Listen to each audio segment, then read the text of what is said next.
Olá pessoal, professor Eric aqui, trazendo para vocês mais uma videoaula de assunto novo. Dessa vez a gente começa uma nova etapa no segundo ano, tá? Um novo assunto, que é o assunto termoquímica. Vamos discutir o que significa isso.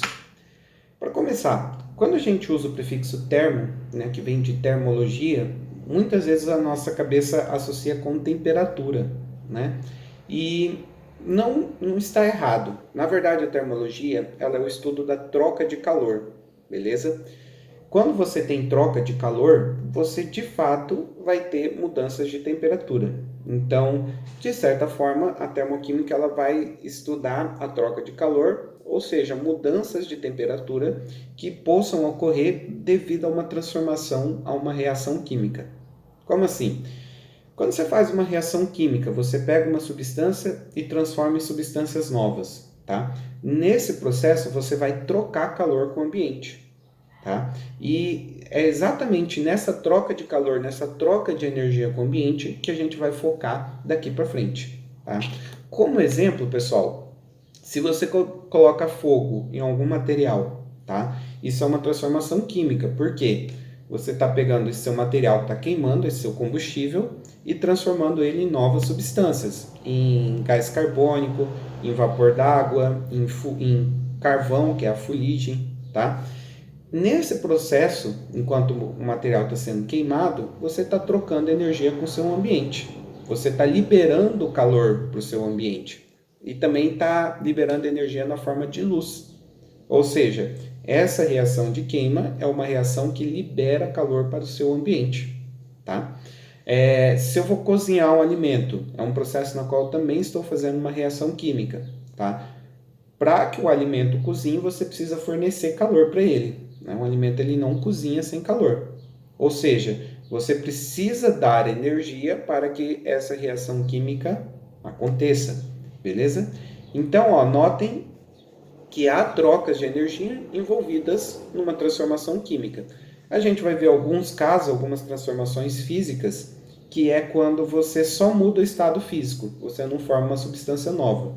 Por exemplo, se você pega água sólida e transforma em água líquida, é uma transformação física porque a substância é a mesma, mas você só mudou o estado físico. Mas ela também envolve troca de calor, então a gente também vai discutir alguns casos desses, beleza? Vamos a algumas coisas importantes, pessoal. Primeiro, entalpia. Entalpia é um conceito que quando a gente for fazer conta, a gente abrevia pela letra H, tá? Que mede a quantidade de energia que uma substância possui. Tá? A gente sabe que tudo é formado por átomos e moléculas, certo? Essa caneta, por exemplo, é formada por átomos e moléculas, e esses átomos e essas moléculas elas têm uma certa quantidade de energia. Então, se eu medisse a quantidade de energia de todos os átomos e moléculas que formam essa camisa, eu teria então a entalpia dessa camisa. Mas isso tem um problema. É muito difícil fazer isso, tá? É muito difícil determinar qual é a entalpia de um material. Não existe nenhum aparelho que vá conseguir fazer essa medição. Também não existe uma técnica muito eficiente para dizer qual que é a entalpia de um determinado material. Ou seja, no fim das contas, a gente acaba não trabalhando muito com entalpia. A gente acaba trabalhando mais com variação de entalpia, ou o ΔH. Tá? Variação delta é um conceito que com certeza vocês já viram em física. Né? Talvez em física ano passado, ao estudar a velocidade, vocês tinham que usar o ΔT, a variação de tempo. Como funciona a variação de tempo? Se, por exemplo, você começou a assistir essa aula, era 9h20, e aí você teve que parar essa aula, era 9h35. Quanto tempo se passou?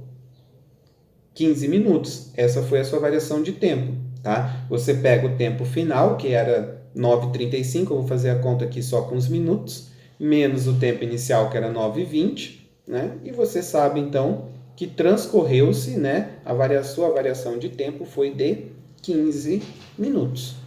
Tá? A variação de entalpia, ela mede justamente isso, o quanto que a quantidade de energia mudou em uma determinada substância. Então, por exemplo, se eu não consigo determinar a quantidade de energia que essa camisa possui, Se eu colocar fogo nela, ela vai liberar energia para o ambiente, e essa energia que a camisa vai estar liberando para o ambiente é bem mais fácil de eu medir, tá? Então, se eu colocar fogo nela, a quantidade de energia que ela possui vai mudar, e eu consigo determinar porque eu consigo medir essa troca de calor que a camisa vai estar fazendo com o ambiente. Ou seja, se a entalpia é difícil de ser determinado, a variação de entalpia não. Então a gente vai trabalhar muito com variação de entalpia, com ΔH, certo?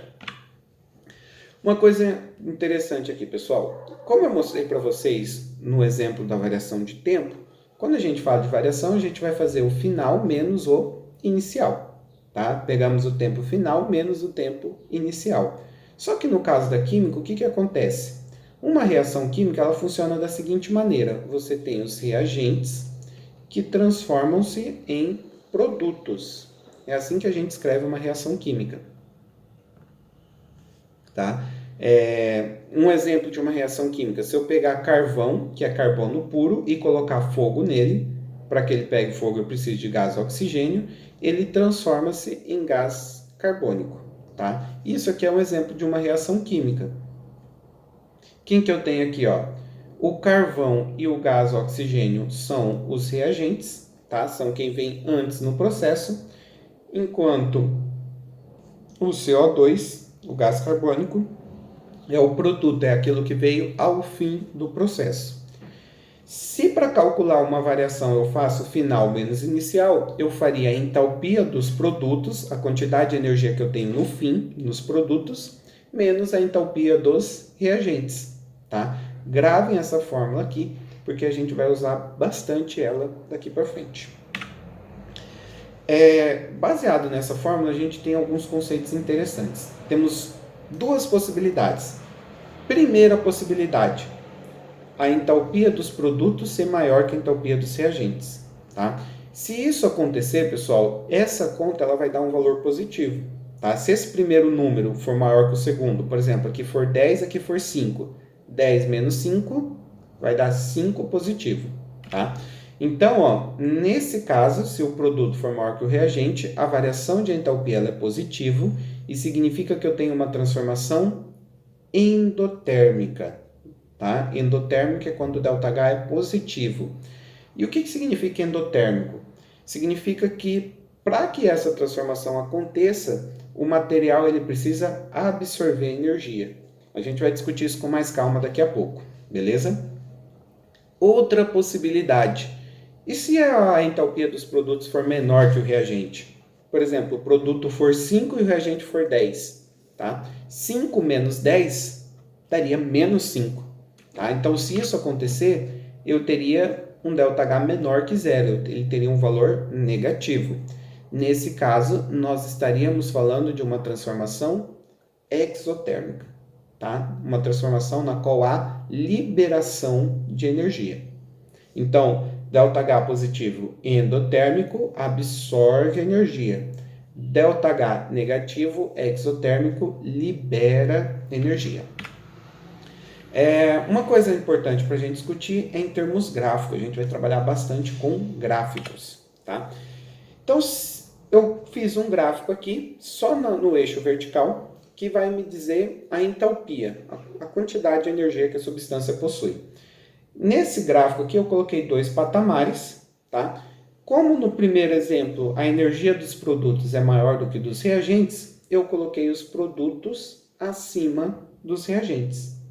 Tá bom? Então, ó, o que significa o produto estar acima? Que ele tem uma entalpia, ele tem uma quantidade de energia maior que os reagentes. Nesse caso aqui, pessoal, a transformação química ela sempre ocorre como?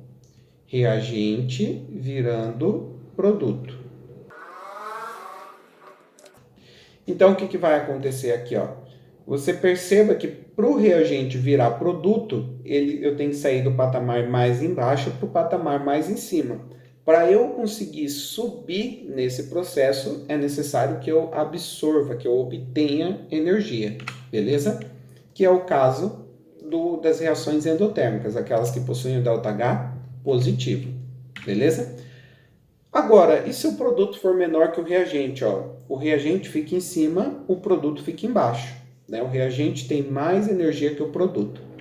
Nesse processo, eu precisaria, para o reagente virar produto, eu precisaria descer. O que significa descer? Significa perder energia, diminuir a quantidade de energia. Tá? Nesse caso, nós teríamos então um ΔH negativo, nós estaríamos falando de uma transformação exotérmica. Se eu estou perdendo energia, eu estou liberando energia, certo? Aqui, pessoal, nós temos exemplo do que vocês vão ver bastante daqui para frente. Você tem uma reação química, tá? Então, gás hidrogênio mais meio gás oxigênio formando água. E aí o exercício vai lá e te dá o valor do ΔH, beleza? Ou seja, o quanto de energia foi trocado para que essa reação acontecesse, tá? As medidas de energia, pessoal, elas podem ser feitas em joules. Lembram disso ano passado? Tá? Joules, que é o que a gente abrevia como J. No caso ali, nós temos quilojoules. Quilojoules, o quilo é o prefixo que a gente usa para 1000, né? 1000 joules. Ou, eventualmente, alguns exercícios também pode aparecer caloria, que é outra maneira da gente medir energia, que a gente abrevia por cal. Tá? Essa transformação química possui um valor de ΔH negativo, logo ela é uma transformação química exotérmica. Em compensação, essa transformação aqui de baixo, tá? Que é o óxido de mercúrio virando mercúrio e gás oxigênio, ela possui um ΔH positivo, tá? Então é uma transformação endotérmica. Tranquilo? Então aqui nós temos exotérmico, endotérmico. Pode acontecer, tá, dele se representar de uma maneira um pouquinho diferente, que é o que a gente está vendo nessa representação aqui embaixo. Ela é mais incomum, tá? Ela é mais rara de aparecer, mas pode acontecer. E o que acontece, pessoal? A representação de cima ela é mais fácil porque ela me dá a reação e depois, separada da reação, ela me dá a variação de energia. Nesse caso aqui embaixo, ele me deu a energia misturada ali no meio da reação. E aí a gente tem que descobrir, será que a energia está sendo liberada ou está sendo absorvida? Primeiro caso, os reagentes viram produto mais energia. Tá vendo ó, que a energia está aparecendo ao fim do processo? Se a energia está aparecendo ao fim do processo, significa que é uma energia que está sendo liberada. Tá? Então, nesse caso aqui, ó, nós teríamos uma transformação exotérmica. Já no caso aqui de baixo, nós temos os reagentes mais energia virando produto. Então, ó, para que essas substâncias aqui se transformassem nessas, elas precisaram se juntar com a energia, elas precisaram absorver energia. A energia ela veio ao começo do processo. Tá? Então, nesse caso aqui, nós vamos ter uma transformação endotérmica. Tá? Ou seja, a transformação de cima, como a gente acabou de discutir, é exotérmica. Tá? Se eu fosse representar o ΔH dela, eu pegaria esse valor de energia e colocaria o sinal negativo, para dizer que é exo, enquanto a de baixo é uma transformação endotérmica. Tá? Eu pegaria esse valor de energia aqui e deixaria positivo. Tá? Não é muito comum, mas pode acontecer de aparecer assim. O mais comum é igual o que está aparecendo aqui em cima.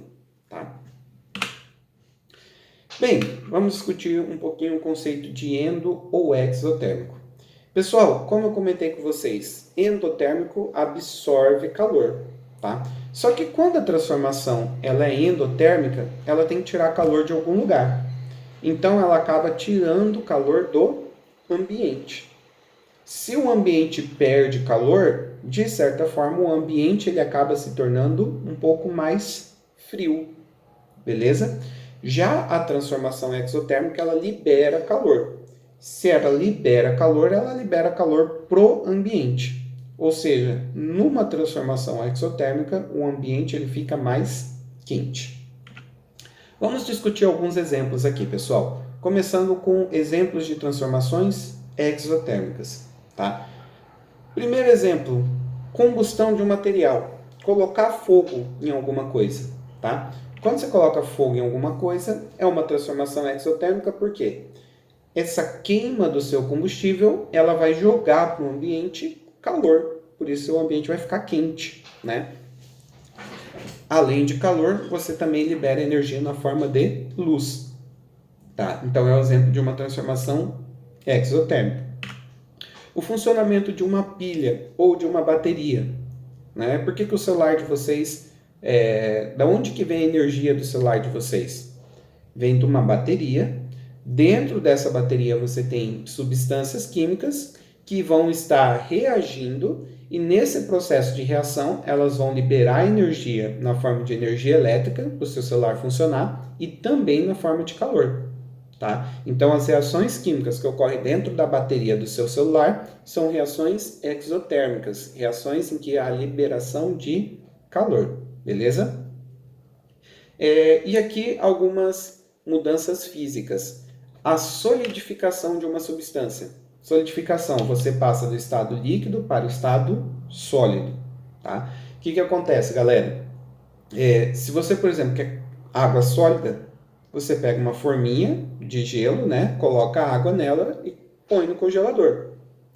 Por que aquela água que estava na forminha vai virar gelo? Porque a água que estava na forminha ela vai precisar perder calor, tá? Ela vai precisar jogar o calor dela pro ambiente para ela ficar mais gelada e se transformar em gelo, tá? Então, para um líquido virar sólido, ele precisa esfriar, ele precisa perder calor. A mesma coisa, pessoal, quando a gente fala de condensação, que é um gás voltando a ser líquido. Tá? Novamente, para um gás virar líquido, a temperatura tem que diminuir, ele precisa perder calor, beleza? É o que acontece, por exemplo, quando você tem algum objeto de vidro ali na geladeira e quando você tira fora da geladeira começa a, entre aspas, suar, né? Começa a formar aquelas gotinhas de água ao redor, por exemplo, da sua garrafa de vidro. Da onde surgem essas gotinhas de água? É o vapor d'água que está no ambiente, que quando ele entra em contato com o vidro gelado, ele perde calor e volta a ser líquido, tá? Então, são alguns exemplos de transformações exotérmicas. E endotérmicas? Primeiro exemplo, cozinhar um alimento, tá? Para um alimento cozinhar, você precisa dar calor para esse alimento, ou seja, esse alimento ele precisa absorver calor de algum lugar. É um exemplo de uma transformação endotérmica.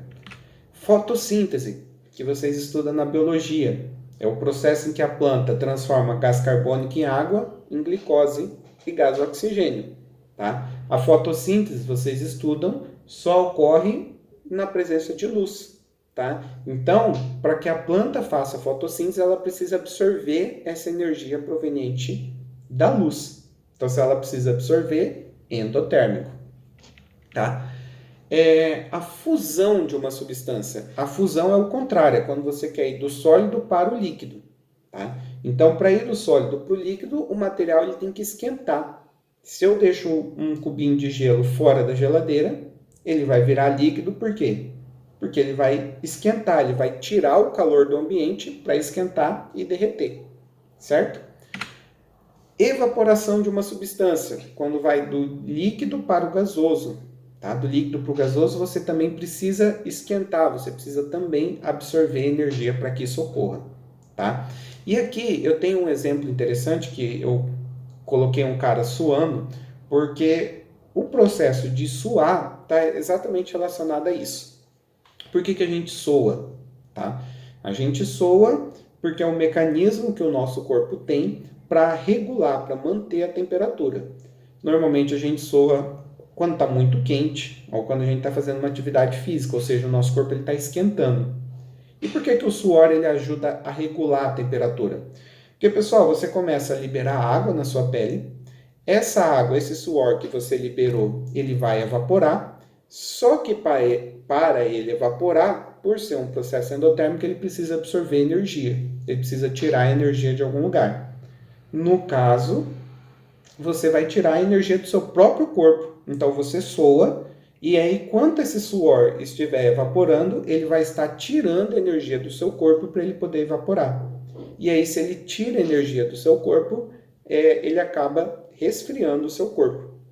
Tá? Uma experiência bem simples de observar isso você tá todo suado, você entra na frente do ventilador. Tá? O ventilador ele vai fazer com que aquele suor evapore mais rápido. E como ele evapora mais rápido, ele vai tirar calor de maneira mais rápida. Então, por isso você vai sentir aquela sensação gelada, que é você entrar na frente de um ventilador quando você está suado. Beleza? Pessoal, vamos fazer alguns exercícios então? Como que eu posso cobrar esse assunto de vocês? Vamos lá. O primeiro exemplo aqui. Ele quer que a gente construa um diagrama de entalpia que represente essa reação química, esse processo aqui. Tá? Um diagrama de energia nada mais é do que um gráfico, na qual eu vou fazer um eixo aqui, ó, vertical, na qual eu vou estar representando a entalpia. Bem, nesse exemplo aqui, ó, as entalpias estão sendo medidas em quilojoules por mol. Bem, nesse meu gráfico aqui, eu vou ter dois patamares, tá? Um para os reagentes e outro para os produtos. Nesse caso aqui, pessoal, eu tenho uma transformação de ΔH positivo. Eu tenho uma transformação endotérmica. Na transformação endotérmica, os produtos têm que ter mais energia que os reagentes. Ou seja, eu vou colocar os produtos. Quem são os produtos? O H2 e o Cl2 no patamar de cima, dizendo que eu tenho mais energia, enquanto eu vou colocar os reagentes no patamar de baixo. Quem que é o reagente? O 2HCl. Fechou aqui o exercício, tá? Uma coisa que eu sempre faço para conferir se está certo, porque às vezes dá nó na cabeça você saber na endotérmica é o produto em cima ou é o reagente em cima? Confunde, tá? E o que eu faço para não me atrapalhar muito é o seguinte: a reação química é sempre reagente virando produto. Eu sempre faço uma setinha saindo do reagente e indo para o produto. Se essa setinha for para cima, é porque o valor tem que ser positivo, tá? Fechou aqui o exercício. Era isso. O exercício 2 é a mesma coisa, ele pede para construir o diagrama, tá? Com a diferença que dessa vez, ó, o valor do ΔH é negativo, tá? Dessa vez nós estamos falando de uma transformação exotérmica. O que eu vou fazer aqui, ó? Eu vou fazer uma linha do diagrama que vai representar a entalpia. Vou colocar aqui dois patamares, tá?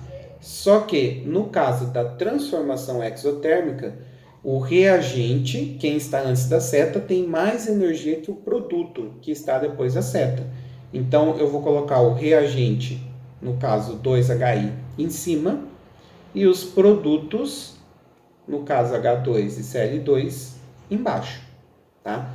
Para conferir se está tudo certo, ó, sempre faz uma setinha saindo do reagente para o produto. O reagente está em cima, o produto embaixo. Tá vendo, ó, que a setinha fica apontando para baixo, tá? Isso bate com o valor do ΔH negativo. Características de transformações exotérmicas, certo? O exercício 3, ele pede para que a gente determine a variação de entalpia da condensação da água. Pessoal, o que significa condensação? Condensação é quando eu passo do estado gasoso para o estado líquido, tá? Então, basicamente, a transformação que eu quero fazer é isso aqui, ó. Eu quero que a água gasosa, tá, se transforme em água líquida. Então, aqui nós temos que o reagente, quem vem antes, é a água gasosa, e o produto, quem vem depois, é a água líquida. Como que eu vou calcular essa variação de entalpia? Tá? Eu passei para vocês que a fórmula da variação de entalpia é a entalpia dos produtos menos a entalpia dos reagentes. Então, nesse caso, vai acontecer o que, pessoal? Produto é água líquida. Quanto de energia possui a água líquida? A gente consegue saber aqui pelo gráfico. Ó. A água líquida tem um valor de energia de menos 283, certo? Menos a entalpia dos reagentes. Reagente é água gasosa, né? Qual que é o valor da entalpia da água gasosa? Menos 242. E aqui a gente vai ter que tomar um cuidado, tá? O valor dos reagentes é menos 242. Tá? Então, aqui vai dar jogo de sinal. Você tem o menos da fórmula e você tem o menos do valor da entalpia. Ou seja, nós vamos ter aqui menos 283 mais 242. Certo? Agora a gente faz essa conta. Essa conta vai dar um valor negativo, né? Porque o número maior é um número negativo. E aí você faz 283 menos 242 e você chega então na sua resposta que é 41 menos 41 quilojoules por mol. Tá? Então, para a água gasosa virar água líquida, ela precisa liberar 41 quilojoules a cada mol de água que faça isso. Fechamos o exercício 3. Exercício 4, um exercício teórico. Se um pouco de álcool é esfregado na pele, ele esfria a pele. Baseado nos conceitos de mudança de fase e troca de calor, dê uma explicação para isso. Então, acho que todo mundo já derramou um pouquinho de álcool líquido, né? O álcool em gel não vale, mas o álcool líquido na pele, tá? Principalmente nesses tempos agora de coronavírus, né? Pessoal, quando você passa álcool na mão, você sente que sua mão fica um pouco gelada, não é? Por quê? Esse álcool que você passou na mão, ele vai evaporar. Para ele evaporar, ele precisa absorver energia, certo? Da onde que ele vai tirar essa energia? Da sua mão, da sua pele. E aí, como ele está tirando energia da sua pele, você vai ter essa sensação de frio, tá? O álcool, ele dá uma sensação de frio maior do que a água, tá? Então, por exemplo, quando eu pingo água na mão, eu não sinto tanto frio do que quando eu pingo álcool, tá? Porque o álcool ele evapora mais rápido que a água, então ele tira calor de uma vez. A água, ela vai tirando aos pouquinhos, ela demora um pouquinho mais para evaporar. Mas é basicamente isso, tá? Para evaporar, o álcool precisa tirar calor da sua pele, beleza? E aí você sente frio. Exercício 5, tá? Ele fala, nas reações químicas, a quantidade de calor... Exercício 5. Nas reações químicas, a quantidade de calor liberado ou absorvido pela transformação é denominado calor de reação. E aí, se uma reação basicamente a gente vai julgar se é verdadeiro ou falso, tá? Se uma reação é exotérmica, o sistema perde calor e a vizinhança ganha a mesma quantidade de calor perdida pelo sistema. Certo ou errado? Exotérmico libera calor, tá? Bem, liberar calor a gente pode tratar como um sinônimo de perder calor. Mas se você perde calor, você perde para alguém. Quem que é esse alguém? A vizinhança, o ambiente, tá? Então, se você perdeu calor, a vizinhança pegou esse calor, ganhou esse calor, tá? Então, tá certo. A afirmativa 0, verdadeira.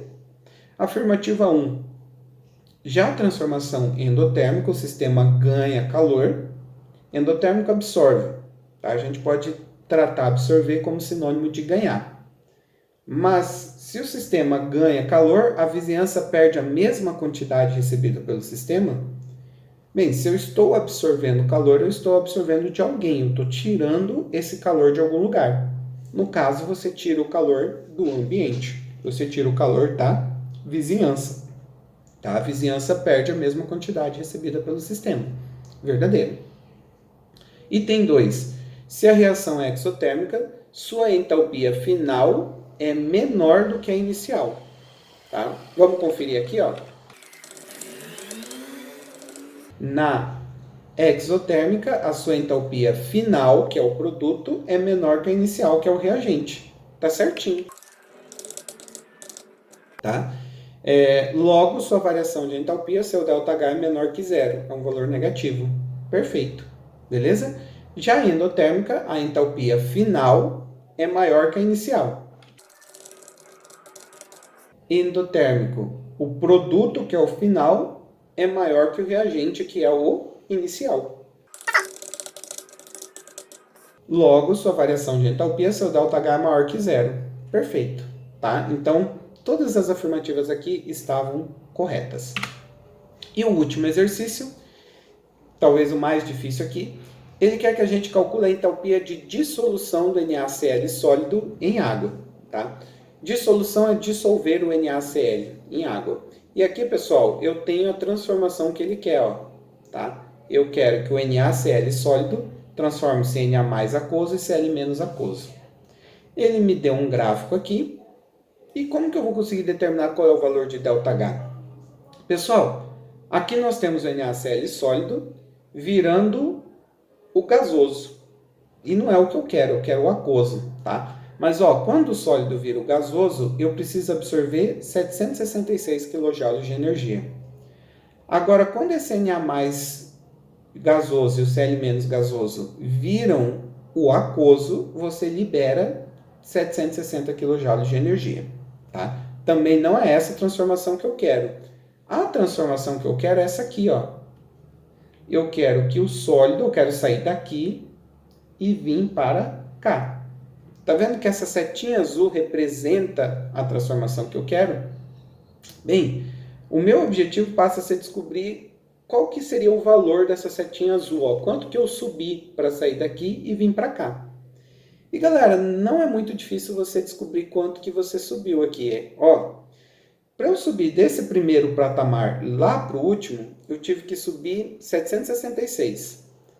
Para eu descer do último para o segundo, eu tive que descer 760. Bem, qual que então é a diferença entre o primeiro patamar e o segundo? Tá? Basicamente, pensa, para subir daqui para cá, eu subi 766 degraus, entre aspas. Vamos supor que você está subindo num prédio. Agora, para descer daqui para cá, eu desci 760 degraus. Qual que é a diferença entre eles, pessoal? Basicamente, a diferença é de 6, tá? Então, na verdade, a variação de entalpia dessa reação vai ser de 6. A questão é positivo ou negativo? Tá vendo que essa setinha aqui ela é para cima? Tá? O reagente está embaixo, o produto está em cima. Eu estou subindo. Então, é 6 positivo. Tá? O valor da unidade medida é de quilojoules por mol. Tá? Basicamente, eu fiz a diferença de tamanho entre essa seta aqui e essa seta. A diferença entre elas era de 6. Com isso, fechamos, pessoal.